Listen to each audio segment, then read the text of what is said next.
সোনাচূড়াতে একটি জায়গা আমাদের আছে, কেনা জায়গা 2.5 বিঘা মতো। আমরা সেখানে একটি স্থায়ী রাম মন্দির নির্মাণের পরিকল্পনা করেছি।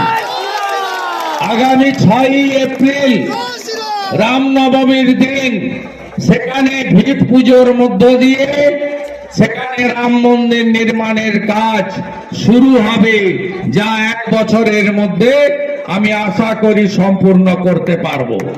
শুধু রাম মন্দির নয়, ওখানে ভোগশালা, হোমিওপ্যাথিক আয়ুর্বেদিক চিকিৎসা কেন্দ্র সহ একটি সনাতনীদের আস্থার জায়গা, যেভাবে রেয়াপাড়া শিব মন্দিরে আমি গেস্ট হাউস বানিয়ে দিয়েছি, ওখানেও গেস্ট হাউস এবং পূর্ণার্থীদের বিশ্রামের জায়গা সহ পূর্ণাঙ্গ রাম মন্দির গড়ে তোলা হবে।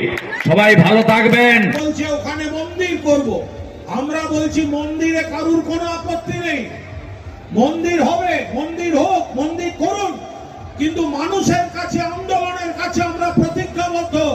মানুষকে আমাদের প্রতিশ্রুতি দেওয়া ছিল যে শহীদদের নামে আমরা নন্দীগ্রামের মানুষের জন্য হাসপাতাল করব। ওই জমিতে প্রথমে আগে হাসপাতাল করতে হবে, বাকি অংশে কেউ কোনো মন্দির করলে সে করতে পারে। যাই হোক, আপনারা ভালো থাকুন।